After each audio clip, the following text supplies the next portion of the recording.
गर्मियों के दिन थे और गर्मियों की छुट्टियां भी चल रही थी। राहुल, ज्योति एक शाम दोनों अपने घर के बाहर खेल रहे थे। तभी उनकी मम्मी, और राहुल, ज्योति जरा इधर आओ जल्दी से। तभी राहुल और ज्योति अपने घर को चले आए। जैसे ही राहुल ज्योति घर के अंदर आए और अपनी मम्मी को मुस्कुराते हुए देखकर, क्या बात है मम्मी, आप इतना मुस्कुरा क्यों रही हो? बात ही कुछ ऐसी है, तुम्हारी नानी का कॉल आया था, आज उन्होंने हमें बुलाया है, कल को हम सब नाना नानी के घर जा रहे हैं। फिर ये सुनकर तो राहुल ज्योति की खुशी आसमान छू गई। चलो पैकिंग शुरू कर देते हैं, नाना नानी के गांव चलते हैं और एंजॉय करते हैं।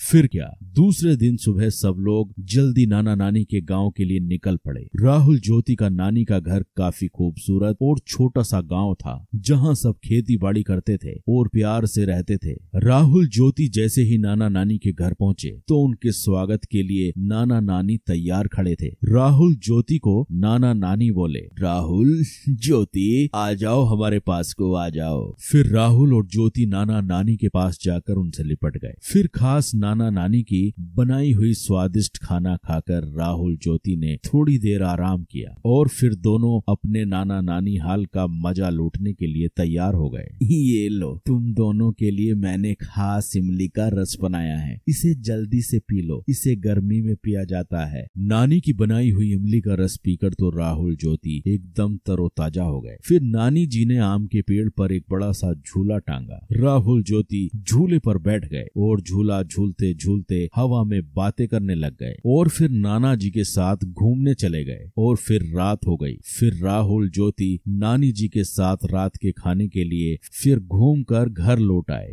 नानी जी, मैं आपके हाथों से खाऊंगा। नानी, मुझे भी खिलाओ ना। ये सुनकर नानी जी हंसने लगी। ठीक है, मैं तुम दोनों को अपने हाथों से खिलाती हूँ। फिर क्या, राहुल ज्योति ने नानी के हाथ से पेट भरकर खाना खाया और खाना खाने के बाद सब लोग सोने की तैयारी करने लगे। और फिर राहुल ज्योति को गर्मी महसूस होने लगी। नानी जी, घर के अंदर कितनी गर्मी महसूस हो रही है, पंखा भी गर्म हवा फेंक रहा है, आपके घर में एसी भी नहीं है। हमें तो एसी की आदत है, अब तो हमें रात भर नींद नहीं आएगी। यह सुनकर नाना नानी के साथ सब लोग हंसने लगे। यह देखकर राहुल और ज्योति ज्यादा कंफ्यूज हो गए।